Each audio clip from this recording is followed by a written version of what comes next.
বলেন তো আপনার স্ত্রীর সৌন্দর্য কার জন্য? কার জন্য?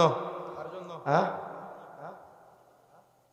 একজন সঠিক উত্তর দিয়েছে আর সবাই 50 মার্ক করে পেয়েছেন।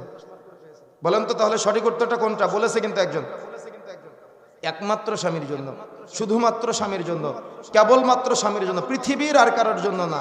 কিন্তু দুঃখজনক হলো সত্য যে আজকে নারীরা সৌন্দর্য যখন বাড়ির বাহিরে যায় তখন সুন্দরী করে সাজুগুজু করে বাড়ির বাহিরে যায়, আর যখন বাড়িতে থাকে তখন ছেঁড়া জামা, ছেঁড়া কাপড়, ময়লা কাপড়, দুর্গন্ধযুক্ত কাপড় পরে থাকে। এজন্য নিজের স্ত্রীর প্রতি নিজের স্বামীর কোনো প্রকার ফিলিংস কাজ করে না। যখন সে রাস্তায় যায় ও রাস্তার মানুষের দিকে তার আকর্ষণ তৈরি হয়। কেন? নিজের স্ত্রীর কাছে সেটা পায় না। কথা কি বুঝতে পেরেছেন?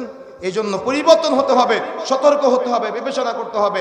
আর একটা নীতিমালা মনে রাখতে হবে, সেটা হলো যে আপনার সন্তানকে, ওই যে বলেছিলাম না, এইভাবে বিবেচনা করে দ্রুত আপনার সন্তানকে বিবাহের সময় এটা মনে রাখতে হবে।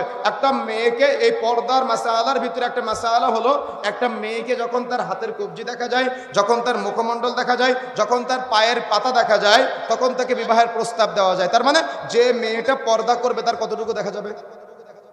বুঝেন না মনে হয়? একটা মেয়ের হাতের কবজি, পায়ের পাতা, মুখমণ্ডল যদি দেখা যায়, কেন এই তিনটা জায়গা হলো সৌন্দর্য। যদি এগুলা দেখা যায়, একটা মেয়েকে বিবাহের প্রস্তাব দিলে এই অঙ্গগুলা দেখতে হয়। তাহলে যে মেয়েটাকে বিবাহের প্রস্তাব দেওয়া হবে না, যে মেয়েটা পর্দা করবে, তার কতটুকু দেখা যাবে? কতটুকু দেখা যাবে জানেন না আপনারা?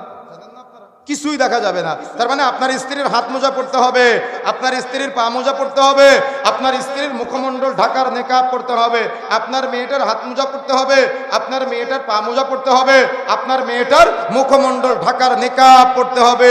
ও হাত মোজা, পা মোজা, নেকাব ছাড়া বাড়ির বাইরে যেতে পারবে না। কেন?